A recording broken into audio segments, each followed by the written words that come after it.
dari unit kerja SDN Semper Barat 11, wilayah Jakarta Utara, Provinsi DKI Jakarta. Kali ini saya tidak sendiri, saya ditemani oleh rekan kerja saya yaitu Ibu Fatimah Sudarto. Beliau adalah guru agama Islam di SDN Semper Barat 11. Assalamualaikum Bu Fatimah. Waalaikumsalam. Bagaimana kabarnya hari ini? Alhamdulillah baik. Hari ini kita adakan percakapan praobservasi sebelum nanti saya akan mengamati jalannya proses pembelajaran yang Ibu lakukan di dalam kelas, atau sebelum saya melakukan supervisi kelas ya Bu. Baik. Adapun tujuan dilakukannya supervisi adalah untuk mengetahui dan mengevaluasi jalannya proses pembelajaran yang Ibu lakukan dan sebagai persiapan awal sebelum Ibu melakukan kegiatan pembelajaran agar lebih siap dan lebih percaya diri sehingga memberikan pembelajaran yang terbaik bagi murid. Begitu ya Bu? Benar. Ada beberapa pertanyaan yang akan saya sampaikan kepada Ibu Fatimah. Yang pertama, berkaitan dengan tujuan pembelajaran yang akan Ibu capai. Ya, tujuannya itu saya ada dua, yaitu agar anak bisa mengenal apa itu kiblat dan anak itu bisa mengenal bagaimana tata cara sholat rawatib. Jadi ada dua tujuan pembelajaran yang Ibu capai ya? Iya. Bagaimana area pengembangan yang ingin Ibu capai? Areanya itu saya ada strategi pembelajaran berdiferensiasi yang berdasarkan yaitu pengetahuan dan keterampilan. Baik Bu, jadi Ibu menggunakan dua area pengembangan yang ingin Ibu capai. Iya. Bagaimana rencana pembelajaran yang Ibu terapkan di dalam kelas? Mungkin dari segi strateginya, model pembelajarannya, atau metode pembelajaran? Ya, saya lebih menekankan kepada kesiapan belajar siswa, yaitu siswa yang terintegrasi dengan kemampuan sosial dan emosional. Lalu saya akan melakukan pembagian kelompok sesuai dengan kemampuan dan keterampilan serta keaktifan siswa. Kemudian saya juga punya model yang saya gunakan yaitu dengan berbasis masalah, yaitu problem based learning, dan metode diskusi kelompok, tanya jawab, dan penugasan. Baik Bu, jadi Ibu menggunakan strategi pembelajaran berdiferensiasi yang diintegrasikan pembelajaran kemampuan sosial emosional, menggunakan model pembelajaran problem based learning atau PBL, dan metode diskusi, tanya jawab, juga penugasan. Oh iya, bagaimana media yang Ibu gunakan? Saya biasa menggunakan PPT, lalu saya menyiapkan laptop, komputer, kemudian saya menyiapkan KPD buat siswa. Baik Bu, kapan waktu pelaksanaan pembelajaran tersebut? Saya ditugaskan setiap hari Senin untuk mengajar kelas 3A. Baik Bu, jadi di hari Senin saya akan melakukan supervisi kelas. Saya akan datang dan melihat, kemudian mencatat kegiatan hal-hal yang terjadi di dalam kelas yang Ibu Fatimah lakukan. Setelah melakukan pembelajaran, kita akan melakukan percakapan kembali ya, yaitu pasca observasi yang akan didampingi oleh pengajar praktik. Oh iya, apa yang Ibu rasakan selama melakukan percakapan pra-observasi? Saya mendapatkan gambaran apa yang media yang saya akan tampilkan, kemudian metode apa yang akan saya gunakan nanti. Baik Bu, terima kasih atas waktunya. Sekian percakapan pra-observasi kali ini. Assalamualaikum. Salam.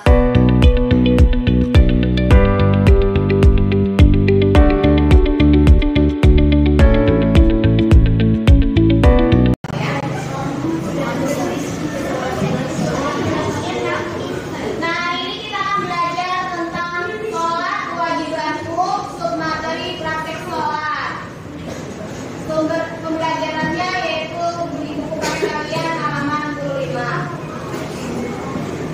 Tujuan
Jadi kalau sholat itu harus selalu dimulai dengan takbir, ya. Walaupun kalian sholatnya bareng imam, tapi kalian terlambat, lalu imamnya sudah ruku, kamu baru mau mulai. Nah, yang kalian lakukan jangan langsung ruku dulu, ya, tapi takbir dulu, baru ikutin imam ruku. Itu namanya makmum masbuk. Makmum masbuk adalah makmum yang ketinggalan oleh imam. Misalnya imam sholat subuh, kamu pas mau rakaat kedua imamnya udah mau bangun dari sujud. Nah, imam masih sujud, kamu baru mau mulai. Nah, berarti kamu yang akan melakukan takbir dulu, baru sujud ikutin imam. Paham? Paham. Jadi sholat itu adalah gerakan yang dimulai dari takbiratul ihram dan diakhiri dengan salam. Pintar.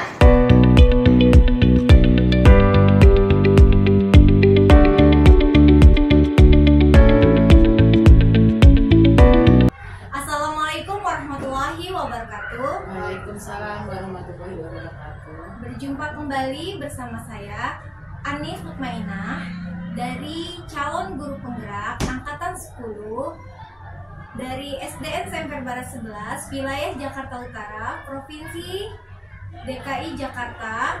Dalam pasca observasi, saya masih ditemani oleh rekan guru saya Ibu Fatimah dan pengajar praktik Ibu Ratnawati. Assalamualaikum Bu Ratna. Waalaikumsalam Bu Anis. Assalamualaikum Fatimah. Apa kabarnya hari ini? Alhamdulillah baik. Gimana Bu Ratna, apa kabar? Alhamdulillah Bu Anis. Baik. Baik Bu, di percakapan pasca observasi ini saya akan memberikan pertanyaan-pertanyaan kepada Ibu Fatimah terkait dengan jalannya proses observasi yang sudah Ibu lakukan, dengan tujuan untuk mengevaluasi sejauh mana proses pembelajaran yang sudah Ibu lakukan. Untuk pertanyaan pertama, bagaimana perasaan Ibu Fatimah dengan jalannya kegiatan observasi kelas yang sudah dilakukan? Karena belum terbiasa, saya merasa tegang gitu dan sulit konsentrasi, tapi alhamdulillah sudah terbiasa. Alhamdulillah ya Bu, observasi berjalan dengan baik. Bisa diceritakan kembali Bu area pengembangan yang Ibu lakukan di dalam kelas, kemudian langkah-langkah atau tahapan pembelajaran apa yang sudah Ibu lakukan di kelas? Mungkin untuk tahapan saya membuat perangkat pembelajaran yang menarik. Untuk area pengembangan yaitu pengetahuan dan keterampilan. Untuk pengetahuan, siswa lebih memahami apa yang disampaikan atau materi oleh guru. Terus untuk keterampilan, siswa lebih memperhatikan bacaan salat setiap harinya. Baik Bu, jadi area pengembangan yang berkaitan dengan pengetahuan dan keterampilan menurut Ibu, sejauh mana area pengembangan, apakah sudah berhasil dilakukan di dalam kelas? Alhamdulillah sudah berhasil, anak-anak sudah mulai mengerjakan sholat tepat waktu, kemudian rukun dan sunahnya sudah dikerjakan. Alhamdulillah berjalan lancar meski ada sedikit kurang. Baik, jadi sudah dilakukan dengan baik dan sudah sesuai ya Bu? Sudah. Menurut Ibu, apa saja kekurangan atau kendala yang dihadapi pada saat proses pembelajaran di dalam kelas? Masih ada siswa yang tidak ingin terlibat dalam kegiatan belajar, dia masih ingin bermain, mungkin karena istirahatnya dia kurang puas, tapi itu sudah saya kondisikan dengan baik. Tapi insya Allah mudah-mudahan ke depannya dia lebih baik. Oh begitu ya Bu, jadi ada beberapa siswa yang kurang aktif, mungkin hanya begitu ya Bu. Jadi ada beberapa siswa yang kurang aktif, mungkin hanya mengandalkan teman, seperti itu ya Bu. Iya betul. Usaha apa yang Ibu lakukan untuk mengatasi hambatan tersebut? Usaha yang akan saya lakukan adalah saya akan membagi siswa dan memetakan siswa ke dalam kelompok yang sesuai dengan gaya belajar mereka. Dan saya juga akan melakukan pendekatan sesuai dengan minat anak. Lalu misalnya saya akan membagi kelompok tersebut dan berdiskusi dengan gaya belajarnya. Ada yang belajarnya visual, auditori, dan kinestetik, sehingga anak menjadi lebih nyaman. Baik Bu, itu merupakan rencana ke depan yang akan dilakukan untuk pembelajaran selanjutnya di dalam kelas sesuai dengan gaya belajar murid masing-masing, dengan gaya belajar visual, auditori, dan kinestetik. Seperti itu ya Bu? Iya betul. Mudah-mudahan rencana yang Ibu harapkan dapat realisasi dalam proses pembelajaran ke depannya dan dapat memberikan proses pembelajaran yang lebih baik lagi dibandingkan yang kemarin. Kira-kira perubahan kapan yang rencana Ibu akan direalisasikan? Saya secepatnya akan merealisasikan tersebut supaya anak menjadi lebih nyaman belajar. Baik Bu, terima kasih atas jawaban-jawabannya. Mudah-mudahan dapat terrealisasikan dengan baik. Selanjutnya, saya memberi kesempatan kepada Ibu Ratnawati sebagai pengajar praktik untuk memberikan umpan balik atau tanggapan terkait dalam kegiatan observasi atau pasca observasi di kelas. Baik, terima kasih Bu Anis dan Bu Fatimah yang sudah hadir pada kegiatan ini. Mungkin sebelumnya memang sudah dilakukan terkait dengan kegiatan observasi dan observasi ya. Tadi disampaikan bahwa area pengembangan dari Bu Fatimah adalah untuk pengembangan media ya, tadi ya, media pemanfaatan media atau apa ya, tadi pengetahuan dan keterampilan. Jadi di sini tadi yang sudah dilakukan oleh Bu Anis dan Bu Fatimah itu luar biasa. Sudah dimana Bu Anis menjadi observer ya di kegiatan pembelajaran yang dilakukan oleh Bu Fatimah. Jadi dalam proses coachingnya tadi Bu Anis sudah menanyakan atau alur tadi yang kelihatan dari tujuannya, kemudian di akhir itu Bu Anis sudah menunjukkan adanya rencana dan tanggung jawab dari si coaching ini.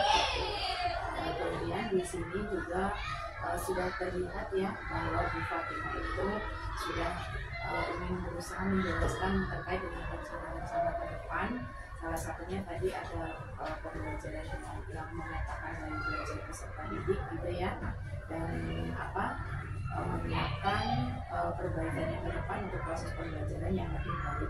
Kemudian semua sudah dilakukan, alat yang sudah dilakukan oleh Bu Anis. Mungkin itu dari saya. Yang mungkin yang akan terus perlu kita lakukan adalah terus berlatih untuk melakukan kegiatan coaching ini supaya karena bisa alatan biasa, karena kita tahu ya coaching ini adalah bahwa si coaching ini mampu menemukan atau si coaching ini mampu digali oleh si coach itu terkait dengan permasalahan, yaitu mampu menemukan solusi atau ide-ide oleh si coach. Jadi si coach lah yang akan menentukan apa sih yang harus saya lakukan.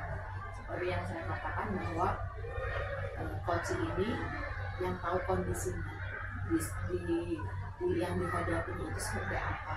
Jadi ketika coach itu mampu mengeluarkan pendapatnya, ide-idenya, berarti yang dianggap sudah disesuaikan dengan kondisi dan kondisi.